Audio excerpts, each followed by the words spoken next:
future. We're talking real money. Hey, folks, welcome back to Talking Real Money. I'm Don. That's Tom. We're here to try and help you understand money and to deal with some of the issues that really do impact the way you save and enjoy a better future and invest for a better future.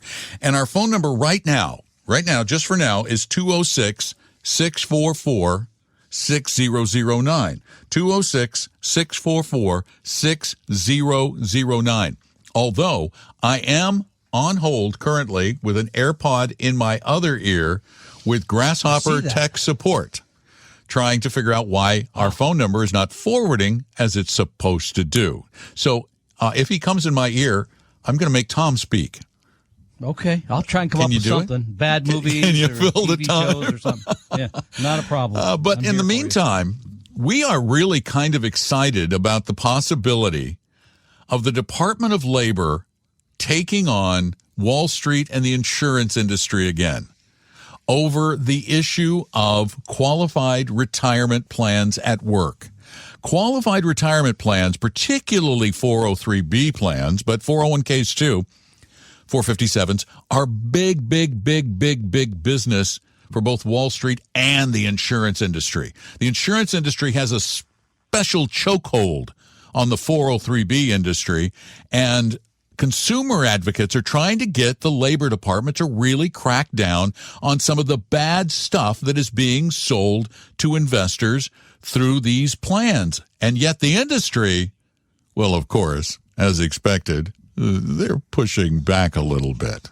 Yeah, more than a little bit. I mean, the big change came back in 2018. Hard to believe it was 2018 when the Department of Labor said you got to live up to the fiduciary standard. And then that got overturned in a court, and it just has sat there. They haven't really moved on this. So they've been kind of waiting around. And I was so excited about that. I really was back in 18. I was doing cartwheels. Well, no, okay, I've never done cartwheels, but I was throwing confetti in the air or something. I don't want to see that. And so obviously, if they went to this fiduciary standard, which is the highest standard of care, that means the people providing the service have to put the customer's interests ahead of their own. You can't really say that when you're selling people into annuities and that kind of As a matter of fact, but it's selling anything, but annuities particularly have kind of a double whammy against them as non-fiduciary products. You really can't sell someone an annuity. No, you would not be able to do that. But it would make a change because advisors, insurance brokers would be been a much tougher place as to what they can provide people in retirement plans. And I love these quotes. Absolutely love these quotes. When you try to shake this up again, the director of investor protection at the Consumer Federation of America says retirement savers continue to suffer harm as a result of conflicted advice. Really? Yes, we've been saying this for many, many years, that especially people in 403B plans that have some of the worst options and get sold every day into things like annuities, into lousy funds, all kinds of work that is not in near their best interest. And yet it goes on and on and on. And most of the time it's sold to people that they're not money oriented people. So they don't wake up in the morning and think, I got to figure out. Yeah, that's not the middle of their life. They don't spend time on these things, and they trust someone to give them good advice. And the fact is, the good stuff in any of these plans, all the good stuff is hidden from view to most of you who participate in the plans, because the good stuff comes from companies that don't have a commissioned sales force coming to your place of business, to your school or your business or your hospital, selling you on the plans that they get paid to sell. You don't see Vanguard showing up at a hospital to sign people up for the 403B plan. They don't do it because they charge too little to do that. Yeah, they can't make it work. And when you hear things like Chantel Sheeks, the vice president of retirement policy at the U.S. Chamber of Commerce, who said recently, look, we're good now. We have regulation best interests that's being implemented for rollovers. We have state models. The landscape is so different than it once was. No, it's not. No, it's not different. It really isn't. Now, the only thing that is different is people like 403bwise.org, where we they're love giving them. you the advice.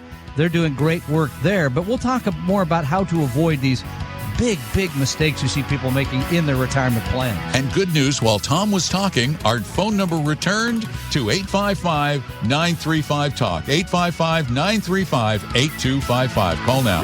Tom and Don are talking real money.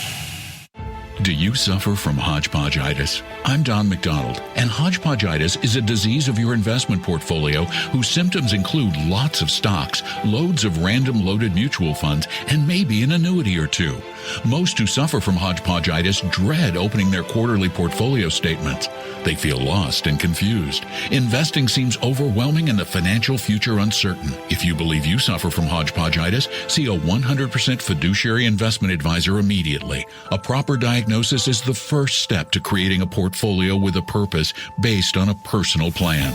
Start on the road to recovery now by scheduling a free meeting with an Appella advisor at TalkingRealMoney.com. There is no cost, obligation, or high-pressure sales pitch. Take the first step at TalkingRealMoney.com or call 800-386-3004. Hodgepodgeitis is not a real disease, but treating it has been shown to improve mood, reduce fear, and even lead to a brighter financial future. Results may vary. Your guides to a really great financial future. Tom and Don are talking real money. You know, that's why I love live radio. It keeps you on your toes. You got to keep up with things. You got to fix phone numbers. You got echoes. You got phone numbers. You got no phone numbers. You got everything comes at you. And yet we soldier on. I'm Don. That's Tom. This is Talking Real Money. Our phone number is 855-935-TALK again. We're so excited to have it back. And Lee, you're on. Thanks for the call. Hey, Lee. Hello? Lee? Hi, Lee. Hi, I just had a question. I was driving for the first hour of your show, and Tom said something to the effect, something about Vanguard and their target date funds. Yeah, what I said, Lee, was target date funds should only be used in retirement accounts, should not be used in, say, for example, a brokerage account. Last year they had a big problem where they had a transfer of money from one fund to another that caused a huge tax hit, which wouldn't have mattered in a qualified account like an IRA or Roth or something like that, but did really hurt people that had money in a brokerage account. So basically at that moment I thought, I just wouldn't own a target date fund in a non-qualified type account, period. Yeah, because they changed their investment philosophy for the fund and had to make some wholesale changes. To sell stuff. Yeah. And it caused people to get hit with a giant realized capital gain. Okay, because I do have some of my brokerage account in that, in addition to having retirement money in that. So I'll have to take a look. Yeah, it's not a terrible, awful thing. He's just being overly cautious because, when he gets burned once, he keeps his fingers away from the stove. I got married another time. Come on. Okay. So what are you saying? But you were young. You were younger then. Now that he's older and wiser. Okay, you're right. Not that young. So if you're going to make that change, Lee, I would first, of course, have to look at the tax ramification of doing that at all. Right. You wouldn't just run out and sell it. But if there wasn't a big tax ramification, then I would make that change. And if I was putting money into a brokerage account, it would not be a fund I would buy there at this point. No.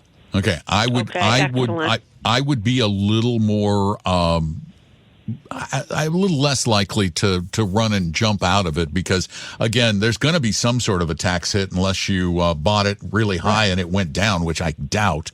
Over any decent period of time. It did go down a little bit last year, I think. Yeah, but since you got in retirement, they had spun off some monies from the investment, but I guess people didn't want to buy that the market went down for those shares, and I was upside down like $72 or something for the whole year. Ooh. Yeah, but if you're up for the lifetime of the thing, that's when you run into a realized capital gain. Okay. And because that's the exact same thing as the fund declaring it. You get hit with a real gain. Deal. So let's not overreact. It's not a giant deal. Okay. Thank you so much, guys. I always enjoy the show. You're very, very welcome. Thank you so much for being a part of the show. I don't want to. I hate anything that smacks of knee-jerk reaction. They did something. Let's never do that again. Well, no. What I would suggest. Well, okay, but if I woke up tomorrow and I had the money and I was going to invest it, I would not invest in one of those target date funds in my taxable account. I wouldn't do it. I wouldn't do one anyway, just because I want to build a more diversified portfolio. Yeah, but you could basically get the same thing from the, balanced index fund, basically. Yeah, or you could get the same thing from a total market and a bond fund and just rebalance. Correct. A little more work, but you could get the same thing. So, Okay, we were talking about retirement plans in general. Well, we were talking about the fact that, that 403Bs are, for the most part, are lousy. They're not good plans. They're high expense. But sold Tom, into things. the funny thing is, I have looked at a lot of 403B plans, and when you really dig deep, when the participants actually go to their employer and ask for the complete list of eligible investments, you find that the 403B itself is not the culprit. It's the insurance companies and the brokerage firms who are coming in and hard selling the participants. Because, as I said, Vanguard and Fidelity are not going to come and say, hey, you should go into our products. That doesn't happen. And the high expense products, the aforementioned annuities, et cetera, are also have an appeal to people that are a little more conservative, as people tend to be who are in like teaching and those sort of professions. They're not big risk takers often. And so it sounds good. I put this money in, I get a payout at the end of my life. It sounds better. But another thing that comes up as a result of all this is, should I automatically move my money out of a 401k or especially 403b and roll it over to an individual retirement account at retirement? That's the question that comes up a lot, Don. And I see people making big mistakes there on a regular basis. Big mistakes. Right. Again, they're often cutting off their nose to spite their face, or they're getting sold into cutting off their nose to spite their So, but I was reading this article from Bloomberg Law that we're referring to, and there was one gentleman, and I'm trying to find his quote because I really, really liked it. What was his name? It was a guy named Pfeiffer or something like that. Yeah, he says, there is so much abuse in this industry that the Department of Labor has to do something about it. Now, listen to this. These relationships are billed as relationships of trust. But what we see over and over again is that you can't always trust the advice you receive. And that's the meat of the problem right there. You can't trust these people because they're not required to, in every instance, act as your fiduciary. This whole BI rule is BS.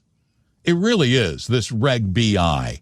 That was something that the insurance industry and Wall Street said, okay, we can kind of live with that because nobody's going to understand this form we have to give people anyway. They're not going to know the difference between BI and FI.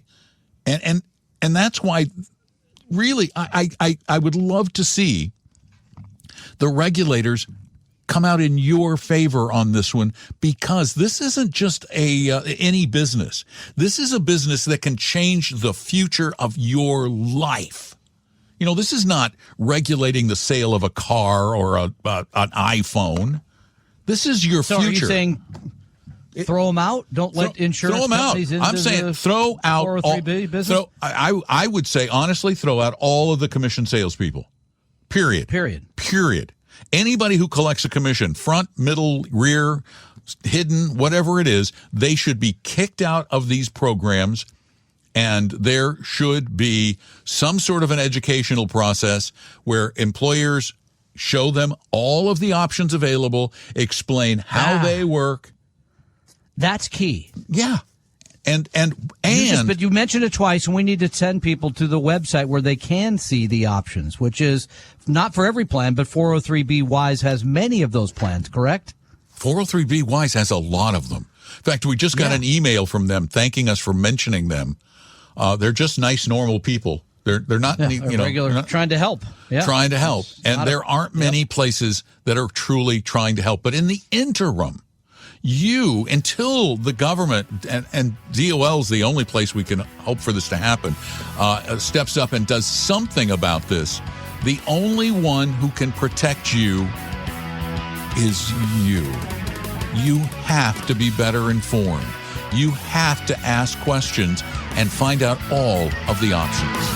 Tom and Don are talking real money. For your real life and real future, Tom and Don are talking real money. And our number is back to what it was and always should be. 855-935-TALK. 855-935-8255. I'm Don McDonald. Tom Cox there. You're there. We'd love to talk with you. We've got lines open for you right now. But we also get questions sent in through our website, talkingrealmoney.com, on the contact form like this one. Yeah, many times. And actually, this individual wrote me directly because we talked about this question last week about at Bed Bath & Beyond. Many people were in the stable value fund, right? This is a fund. You put the money in, you get your 2.5%, 3% a year. You don't worry about it. Right, because it's stable value. The value isn't supposed to go up or down at all. Nope. But what happened? Well, when Bed Bath & Beyond went down the drain, apparently they took the stable value fund with them. Because into the great beyond. Insurance company. And that's right. It went right down into the you-know-where because what happened was the insurance company that guaranteed the stable value fund said, wait, as of today, when you're turning all this off, the value of the fund is less, therefore everybody's going to get less back. Well, the person that wrote me about this, and I won't mention his name because I don't know if he wanted to be mentioned, but said, hey, wait, there's $900 billion. I didn't know it was that much in stable value funds coast to coast. Do you think the U.S. government would step in and backstop them if there were widespread failures for whatever reason? The answer is no. No, I don't think they would step in. They don't guarantee those. I don't think they should step in.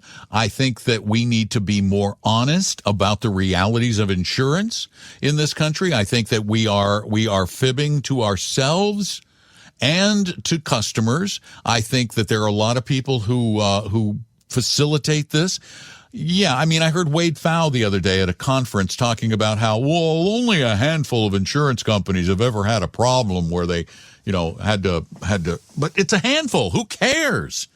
There have been insurance companies default, and the funds that back them are tiny compared to the federal pools. You mean the money that's the state set aside pools, and it's all state. The problem is that the states have stubbornly, and not because of the insurance industry, have managed to keep a stranglehold on the regulation of insurance products when in fact we're a big country now. There's a lot of money involved in insurance. It's not like it used to be. In the old days, you bought insurance, life insurance, and maybe fire insurance. Now you have all these complex, convoluted products that state regulators, heck, the SEC can barely understand them. They don't get the product. They don't know how to regulate it. They really the regulators don't have overseeing a clue. It. Yeah. That's true. So, okay, but back to this question. So you put your money in a stable value fund. It is backed by an insurance company. That's correct. That's a risk you're going to have to realize you're taking if you use that product, because in the same portfolio, you could hold basically a U.S. government bond fund that is backed by the full faith of the U.S. government. So, yeah, I don't think that's going to happen here, Terry, and I'm with Don. I don't think it should. It's a commercial product. And, by the way, just so you know, even the bond funds are not guaranteed to have a stable value. This is an advantage the stable value funds have created for themselves, the illusion of value stability. You're not going to lose all your money. That's almost impossible. You're not going to lose all your money in a government bond fund. That's impossible. But the value of government bond funds fluctuates, which puts them at an apparent disadvantage to the stable value funds. The stable value funds actually look safer when it's an illusion. Okay, it works as long as it works, which is my philosophy about everything. It works until it doesn't. And they don't warn you when it's going to stop working. Nobody called all the Bed Bath & Beyond employees and said, oh, by the way, that stable value fund, if the company goes bankrupt, that could be worth less. No, I guarantee no one ever told them that. Now, it could be buried deep in a prospectus document. I mean, I read, Probably in is. fact, this last Friday, I read through a prospectus document for an annuity that was over 200 pages long. I heard you talk about that on the podcast Over yesterday. 200 pages of prospectus. Which page was important? Did you get to the one that mattered, or was it Almost all of them were really legalese? important, but nobody's going to ever read them because they hide everything in this voluminous document that literally no one reads it. Not a 200-page prospectus. No one. You might skim it if you're a really careful person, but read it in detail. Come on. I even wonder if the agents know it. I guarantee the agents don't know it. They don't have time to be reading prospectuses. They have sales to make. They have quotas to meet. They have Lexuses. I think you're right. They have Lexi to pay for. What about the boat? Come on. Well, that's the really top agents. That's the Million Mile Club or whatever they call themselves. Wait, that's the Mile High Club. Yeah, something like, I'm not sure. 855-935-TALK. Call. We've got a line open for you. We'd love to talk with you. Tom and Don are talking real money.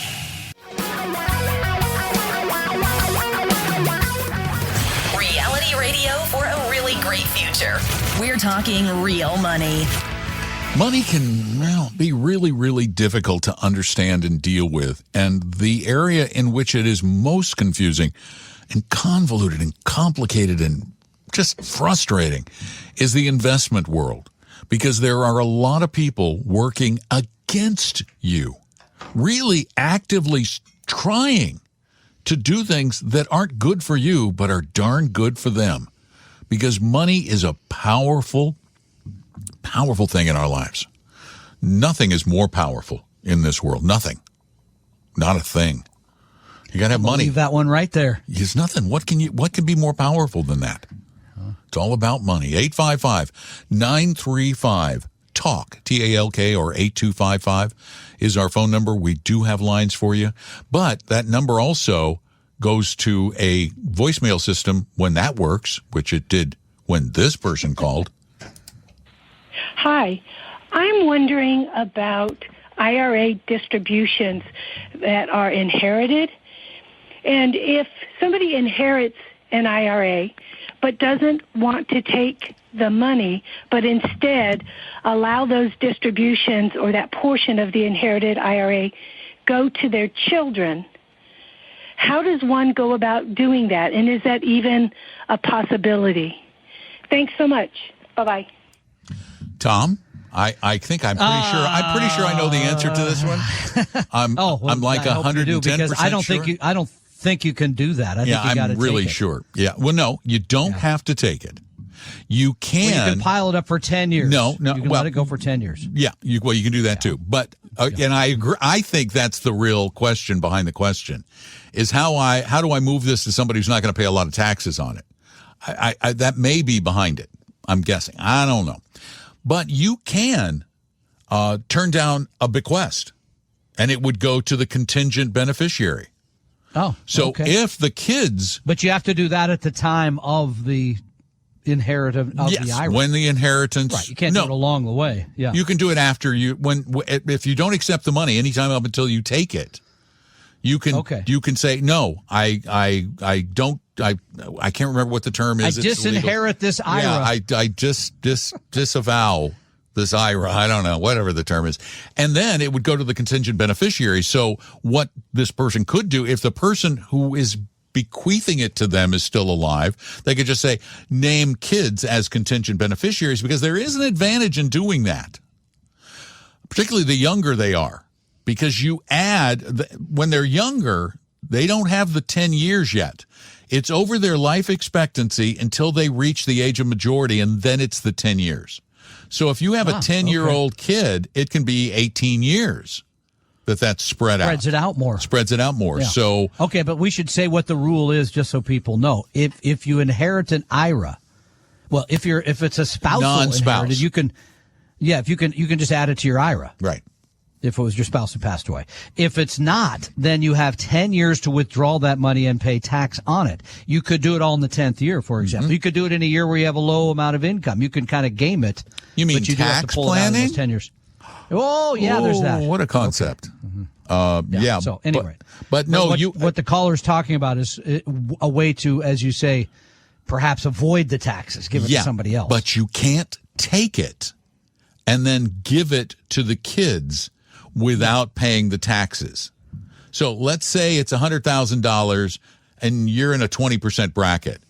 And you want to take the $100,000 and you want to give $100,000 to the kids so that they don't have to pay any taxes on it because you're gifting it to them. No, you have to pay the $20,000. You can only give the kids $80,000. You know, and this comes up sometimes in planning. People say, well, I really want to move all my money from pre-tax like IRAs to post-tax Roth IRAs so that my children don't have to pay taxes. And I think, yeah, okay. I mean, I guess I've told my children this many times. If I leave anything and you got to pay taxes on it, get over it. That's my personal take. Like, bear in mind free that money. if you got free money, then there's money enough in the free money to pay the taxes that you owe. And you'll still have money left over. Shocking. It's not like there's 100% tax rate. Yeah. And that's the way, when it comes to taxes, we emotionally act like it's 100% rate. Like, I'm not giving the government all my money. No, you're giving them a portion of your money. And one of the, and this is a financial thing that really bothers the heck out of me. We don't mind taking the services of the government, but we don't want to pay anything for them.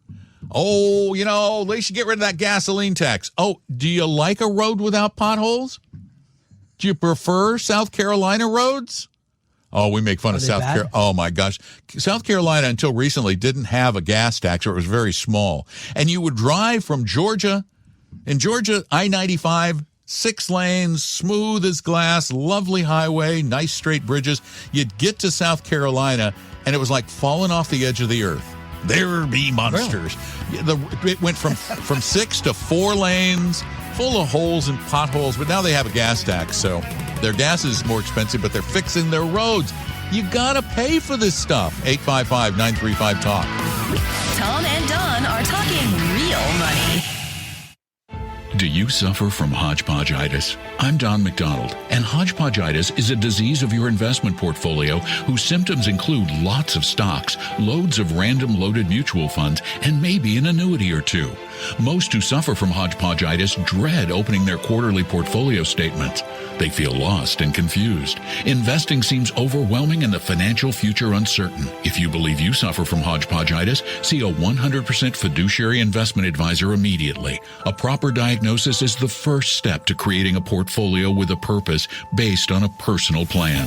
Start on the road to recovery now by scheduling a free meeting with an Appella advisor at TalkingRealMoney.com. There is no cost, obligation, or high-pressure sales pitch. Take the first step at TalkingRealMoney.com or call 800-386-3004. Hodgepodgeitis is not a real disease, but treating it has been shown to improve mood, reduce fear, and even lead to a brighter financial future. Results may vary. Your guides to a really great financial future. Tom and Don are talking real money. As the music plays again. Hello, music. I like it so much, I play it twice. Hello, music. Stop playing music. Live. This is live radio that becomes a podcast. Live radio. Apparently so. Live. 855-935-TALK. Call us. We'd love to talk with you. We truly actually would. John, you're next. Welcome to Talking Real Money. John's not there. John left. Oh, he came, he left. John's gone. All right, John, call us back. In the meantime, then I'll go to this guy. Hi, my name is Barb. Oh, this gal. The reason I'm calling is we have investments with Fidelity and also with T. Rowe Price. Fidelity is pretty well diversified. T. Rowe Price is diversified only in the stock market. It's mutual funds based solely on the stock market. My husband, I've had to place him in memory care, and we only have so much money for the spend down, and then we'll have to go on to Medicaid. But I'm wondering if I need to move my T. Rowe Price into Fidelity and let them manage it for me, or can I just depend on them as my financial planner, I guess is my bottom line question. We have like 200 thou in each one of them. And I'm nervous about the T. Rowe Price because it's all in stocks. And I'm not quite sure what I need to do. So if you could answer that question for me, I would appreciate it. Thank you so much. Well, she's got an eminent spend down. I mean, she's going to need that sorry money. To hear that about your Yeah, I am spouse. too. I That's truly harsh. am. Don's going through this in his house. Just put my mom in the same thing.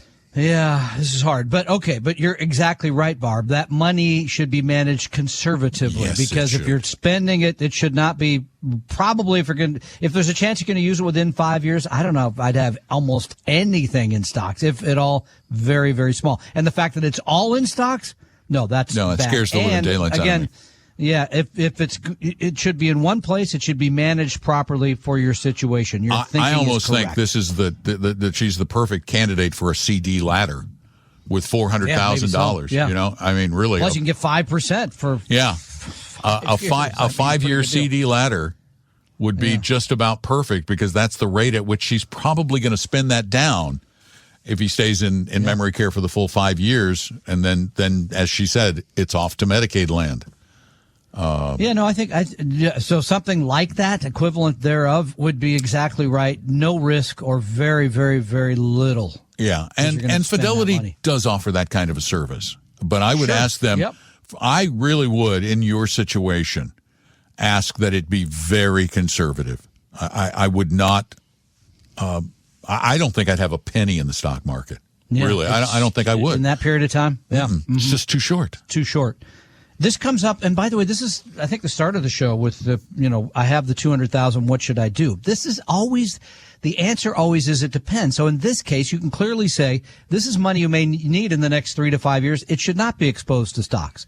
Conversely, if it's money that you're not going to need for the next 5 or 10 years and you want it to grow, then some part of it should be in stocks. But we all get confused about this because people have a tendency to look at the situation today. Again, where we start, you've got a potential government shutdown. You've got interest rates have gone up a lot. All these things that people think you got to do something about. You just have a market that can and will at some point in the future go not just down, but at some point it's going to go way down. The problem is we don't know when that's going to occur, so you can't invest as if, I'll just get out when it goes down, which is what most people say. Well, I'll be in the stock market until it goes down. And then once it goes down, I'll get out. I'm done. And then I'll wait to get back in again until it starts going up again.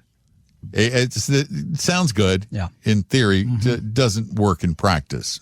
And if you think, we know it doesn't work. If you think about it logically for about 30 seconds, you realize it can't possibly work, even though we sometimes look at the market and go, I knew it was going to go down. No, you didn't. You thought it might, and it did. So now you attribute to yourself greater intellectual powers of prognostication. Well, but that's people think that's what investing is. That it is being able to portend what comes next. So I'm doing this. This is for this reason, rather than having the right asset allocation, the right mix, kind of for all seasons, if you will, because all those seasons are going to come.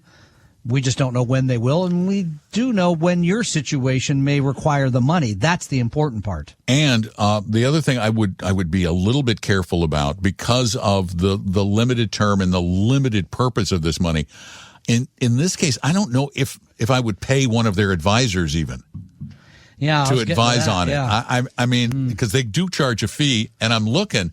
Fidelity does do the same thing as Schwab with a ladder building tool that they have. They call it model CD ladders. And you can even call and talk to somebody about the model CD ladder. And I'm looking at their 5-year CD ladder.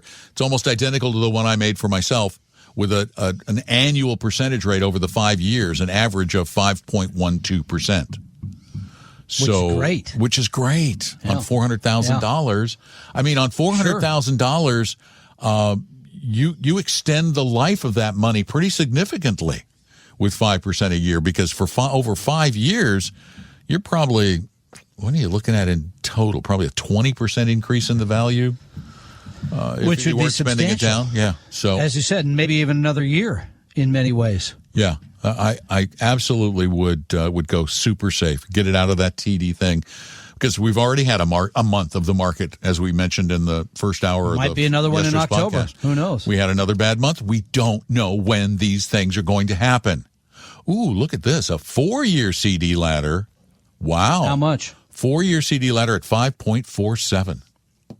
Wow. I mean, you're looking at the 4 money years. market at 5. Yeah. You're looking at, there's all kinds of ways to make And again, relatively safe the money. lovely thing about a ladder is that it takes all of that guesswork out of the process. Yes, you could put it in a money market and get almost the same amount of money, but if interest rates were to go down in the next 4 or 5 years, your rate on the money market will immediately fall to whatever that prevailing rate is. So Good your point. rate is not locked in. If rates go up, yes, the money market rises. But with your CDs, with your CD ladder, if rates go down, well, that's all right. You still got 4 years and a 5-year ladder at reasonably high rates locked in. And, then if they stay down, you still got 3 years at a reasonable rate, or 60% of your portfolio. So that's why we some like of it's it. coming up as the CDs pay off, as they mature. You're collecting the money that you could use to pay the bills. Yep. I love that. Yep. Good stuff. Yeah, good luck. It's hard. getting old. Hard road. Getting old is tough, man. Yeah, Look at us. I know. I try not to, actually. Yeah. Okay. Well, the good news is I can only actually see. Oh no, I do see me in the corner there. So I should not look in Sorry that about corner. that. As small as it may be. Yeah. Remember, you can ask questions anytime at talkingrealmoney.com on the contact form. So do it. Tom and Don are talking real money. For your real life and real future, Tom and Don are talking real money. And, there are times when you could really stand to spend a little time with a fiduciary advisor just to kind of figure out where you are right now and where you might be in the future, and yet you don't really want to hire one. I get it. A lot of people don't need them. A lot of people do who don't know they need one, but a lot of people don't. And if you want help from a true fiduciary advisor, you can spend some time with Tom or any of Pella's other great advisors. And honestly, you can do it for free. Yeah, no, really free. We don't charge anything. Well, we charge if you become a client. Well, because that's like a job. But we help everybody because we think everybody deserves help. It's sort of a pro bono deal. All you have to do to set up an appointment is so easy. You just go to talkingrealmoney.com. You click on the Meet an Advisor button. So go to talkingrealmoney.com now. We hope you realize that the information provided on Talking Real Money is for informational, educational, and hopefully enjoyable purposes only. Providing personalized financial planning or investing advice takes time, so please consult with a really good fee-only fiduciary investment, tax, or legal advisor. We know a good one. Investing must always involve risk. In other words, you can and probably will lose money at times. Also, as much as you want it, no one can accurately and consistently predict the future, so past performance doesn't tell you a darn thing about what the future will bring. Unlike many other programs that say something similar, Talking Real Money is not trying to get you to buy or sell any financial product or securities. Instead, the program is provided as a public service by Appella Capital, a fee-only registered investment advisor. Thanks for listening, and please visit talkingrealmoney.com for more information and disclosures. That's a wrap.